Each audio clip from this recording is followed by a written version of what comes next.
welcome to episode 4 of the Scaffold Surveying podcast. Today I'm joined by Will, or is it Bill? Sorry, I don't know which one you prefer. Either or. Well, it's a funny story that it's actually my family all calls me Bill, and then all my friends call me Will. So it's on LinkedIn I'm Will as well. So I think I started off as a Will, but as I get older, I'm morphing into a Bill. So I should be a Bill by the time I'm 30. So either or, I'm happy with either or, to be honest with you. Bill's fine because it's Bill on there, so that's great. We'll go with Bill then. So we're joined with Bill Holden of Holden Chartered Surveyors, whose expertise spans across residential surveying, valuations, and property management. And we're going to discuss basically his journey to becoming a chartered surveyor, his current position, what you do, and what led to becoming nominated for RICS Surveyor of the Year in 2023.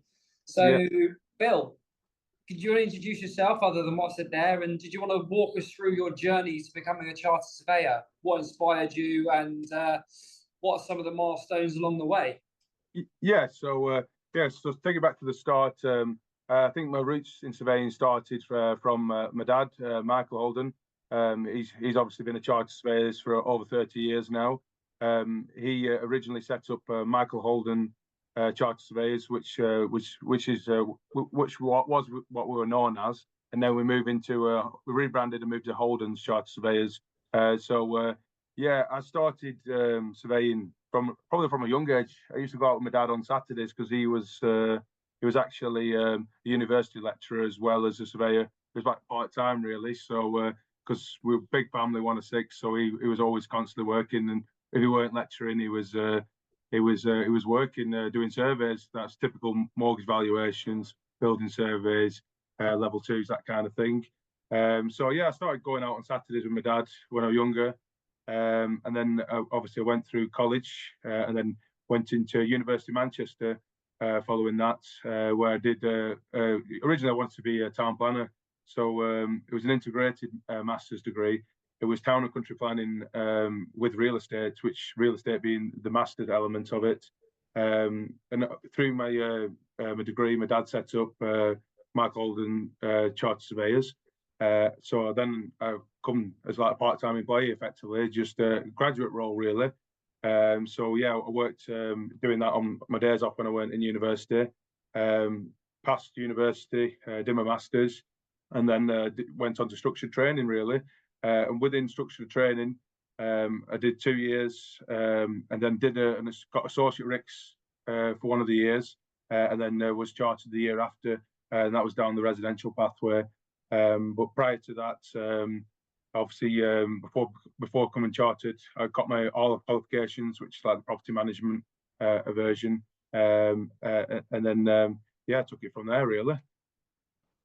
You've got not similar background in any way, shape, or form. You seem to have done it a much more efficient way than I have, but similar experiences in regards to you're more qualified than I am, but I'm also kind of went down that ALA and associate RICS kind of way.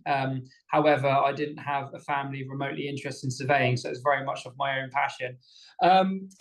What are some of the biggest challenges you faced whilst kind of working towards your qualification, particularly your ASOC RICS and chartered surveyor status? Yeah, well, the challenge is obviously you've got to manage it. Well, what I was doing is I was doing it like part time. Kind of started it really through after university and went on to that. So some of the challenges where it obviously comes down to training elements and then fitting that in with obviously you're working, because obviously you're employed to work, aren't you? So I'd say some of the challenges for associate RICS coming into it now is obviously getting the right qualifications and obviously the training behind that as well. So it's finding time to do your 48 hours CPD, and then just trying to fit that in with obviously working as well. Like it's a slow process, really. So I think that was my main challenge, as well as trying to balance all your personal life as well. So I think that's probably one of the main challenges. So there's always a lot of conversation about qualification and experience. What are your thoughts on the fact that you're a very, very well qualified person, but I just said I've done a little bit of research, and some of the people that work at Holden Surveyors have got combined nearly a century, if not over a century, of post-qualification experience. Where do you find yourself in regards to is it enough just being qualified, or do you think obviously experience trumps qualifications in some? I think yeah, definitely experience will always trump qualification. But I think the letters obviously open the door, don't they? That's generally speaking in terms of the qualifications. But yeah, experience is key, because like I say, my dad's got 30 years experience, and that compared to someone who's just recently chartered who may only have 4 years experience. So I think experience will always come for a qualification first, definitely. So how's achieving MRICS Chartered Surveyor status impacted your career and your professional development, particularly obviously leading up to the nomination for Surveyor of the Year in 2023, I believe it was? Yeah, well, I think well, in terms of well, you're obviously chartered, aren't you? So I think being a chartered member, you've obviously passed the assessment of professional competence. So you've basically gone through an interview process. You've gone through the structured training. I know you do a similar one, because I've done it for the associate RICS as well. But I think the difference is between the associate and the MRICS is you're getting grilled by 2 or 3 other people who potentially have 50 years experience between them, or whatever it would be. So it's a lot more daunting, that process, really. And that was I found that a lot more challenging than the associate RICS route. But yeah, I think the MRICS has opened me up to. It's obviously, it gives you if you were to go somewhere else, it gives you a step above other people in terms of brand brackets for obviously pay rise and things like that, pay increases, and also it gives you the opportunity to sign off potential works which an associate RICS couldn't do. So a lot of some evaluations, for instance, you can't be associate RICS do on a chartered surveyor doing that.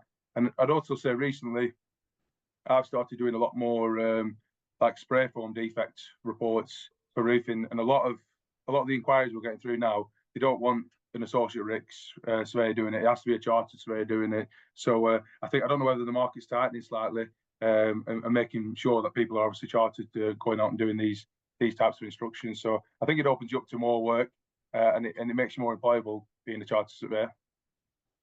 So can you tell us a bit more about your current role at Holden Chartered Surveyors? What does a typical day look like for you? And what are some of the aspects of the job that you find most rewarding or interesting?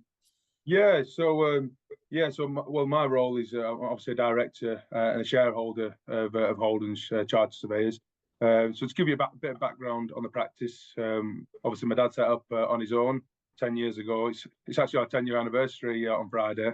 Congratulations. Yeah, cheers. And then so we've kind of morphed now. So there's 10 surveyors, and then we've got 3 administrative staff, and then we've got a few consultants as well. So and 2 dogs. I've seen the 2 dogs on your website. 2 dogs as well. Yeah, I can't miss them. I actually bought a cat as well, so that'll be coming in soon. Yeah, so my role is I'm still being, and I'm still going out doing, but I tend to stay away in terms of residential. I tend to stay away from level 2s and the snagging reports and things like that. That's for more of a junior role.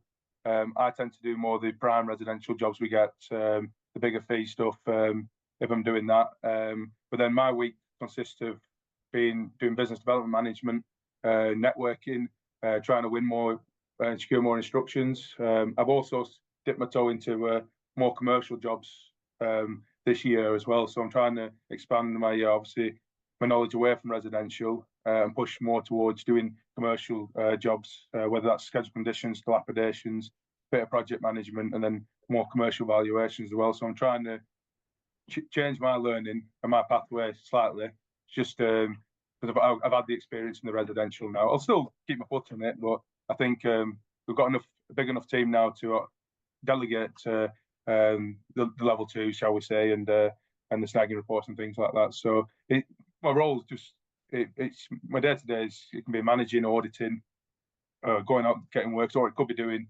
a building survey of a listed building, or a more complicated building, shall we say. Sounds awesome. So within your role as, doing a survey or managing the teams and such like that, or helping run the company, surveying industry has seen some significant changes in recent years. I've discussed some of them in previous podcasts, such as changes to RICS guidelines, but also the introduction of new technologies, AI, drones, all those kind of bits and bobs. How do you stay current with these industry trends at Holden's, and what skills or new tech do you think is most important for aspiring surveyors to kind of look into as such? I think that's it's an interesting point, that, to be honest with you. I think surveyors need to grasp around the concept of AI. I think that's going to take a bigger role, shall we say, in going forward in terms of surveying. I think in terms of us as Holdens, we're trying push towards use the latest technologies for things. Like we moved over to iPad technology last year, which we were always traditional pen and paper. And since moving on to that, it's sped up a lot of the processes. So I think it's definitely more beneficial while technology is improving, you might as well jump on the ship and go with it rather. It's the same with, like I said, you mentioned drones then. I think drones have made a critical part forming up roofing reports, and especially if you're doing a building survey of a big roof, you'd have to caveat that, or you'd have to get a cherry picker up probably 10 years ago. But now you've got the drones, and it's easy enough to get a drone license nowadays. So I think it's really made residential surveying a lot more appealing, because obviously you can go out and you can give an opinion on something, because you can actually see it firsthand, really. So and I think in terms of a residential markets, I went to an AI conference probably about last year, and he basically saying, I think he mentioned that he described AI as a ship about to leave the harbour, and he said you better be in on the ship, because it's going to set sail, because technology is always improving. AI is really improving at the moment. I think measured surveys and 3D modelling is going to take more of an opinion, and maybe more video surveys in terms of residential, because nowadays reading a 60-page report, is that the most beneficial thing for a client? Yeah. No. Is there a quicker way? There's a couple of questions what can be asked to obviously speed up the service for residential surveyors, whether that's you go around with a 360 camera and you dictate it going around, or it's some kind of measuring device where you've got a measure and you can scan the building, and then you can pick out all the defects really fast. I think that will come into play. Obviously, it's not there yet, but it's definitely on the horizons. That. No, it's sweet. I did a podcast with a gentleman called Andrew Knight, who's kind of lead for AI at the kind of RICS natural and environment build, and we discussed the roles AI plays. I won't repeat myself, but it's very much similar to what you said. We've looked into potential development in the future of photographs identifying defects, but then the balance comes with it will never take away the need for a surveyor. These could be, the defects might be highlighted, but they need to be confirmed from someone with experience and competence. And also a defect will tell you what's wrong, but you need to find out the cause of that defect as well, which, that's when you have to follow the trail. And without going to too many surveying cliches, at the moment, AI is miles and miles away from being able to, do that. It might aid the process, but you still need the integral cog, which in my opinion, hopefully a lot of people's opinion, is a surveyor. So no, that's really interesting. So final question for you. What advice would you give to someone who's just started their journey towards becoming an associate RICS or a chartered surveyor? And are there any tips that you'd recommend for their success based on your experience and where you are now? Yeah, definitely. I think that can be broken down into a few different sections, really. Like I say, if I were redoing my time again, I'd go down to a degree apprenticeship. I think that's the best way into surveying nowadays. I did 4 years at university, and I'm in university fees.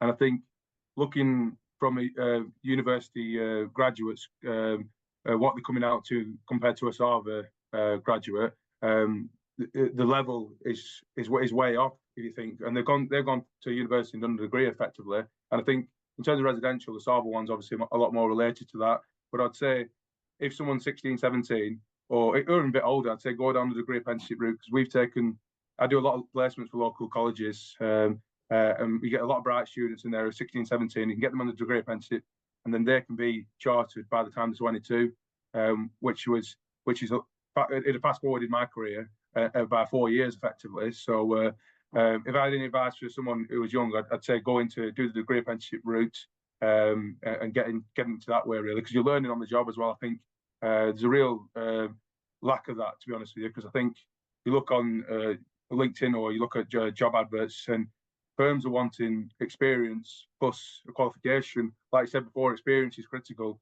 but people are coming out of degree and they don't have any practical experience, and so it makes it complicated really for obviously people trying to apply for jobs, because no one's willing to give them the experience and they don't have that, and they're just on theory based. And like you say, if you do a building surveying degree, a lot of it's about commercial market and contracts and things like that. It's not really related. So yeah, my advice would be to obviously go down the degree apprenticeship route if you're going to do that, or even if you didn't want to do that and you want to do more of a vocational route, I would suggest pick up the phone, get in touch with a local surveying firm, get some experience from. I know some might turn you down, but we generally take on and give people free experience, shadowing, and then we're happy to give them career development or talk them through the process as well. So I'd just be, if you think it's for you, just experience, have a few taster days, and then obviously you can take it from there. There's loads of routes into surveying now. Yeah, my advice would be obviously just to get your foot in the door with a firm, and then see if you actually like it, and then take it from there really.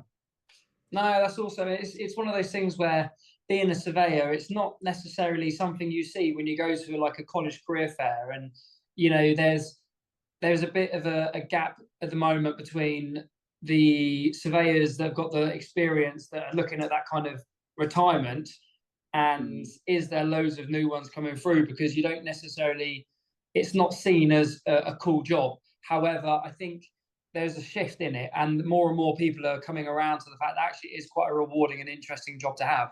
Yeah, I think you nailed it there, to be honest with you, because I'm the chair of Lancashire Matrix, to try and get some younger surveyors in there, and I went down to the chair's welcome, and apparently we're losing 1,000 surveyors a year. So that's got to come down to, I thought that's through retirement. That's got to come down to obviously early engagement. There's 22 pathways in surveying. You don't have to be residential, you don't have to be valuation, you don't have to be a QS. You can be a land surveyor, or you can be geospatial. There's so many routes in surveying, and it's such a broad profession. You don't get told about it enough in school. So that's why I've been going around to all the local colleges, and I've been trying to push this message thing. I think the RICS needs to do a bit more for early engagement, because you get a lot of people who do a master's degree following a geography degree, but if they got them a bit earlier, they could have just done a degree in surveying, or they could have got them on a degree apprenticeship, or they could have got them in a lot sooner then. So yeah, I think that does need to change though. Yeah, I mean, I did a degree in sports science, which is completely irrelevant. It was only after having some experience in the residential sector that I decided that was actually a route I wanted to go down.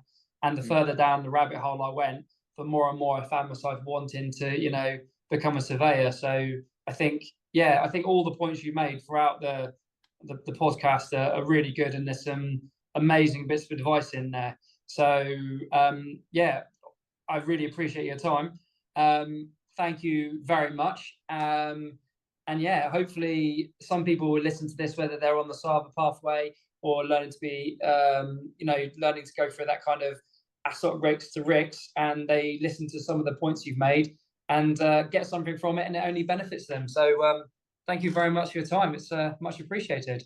Oh, you're welcome. You're welcome. Thank you.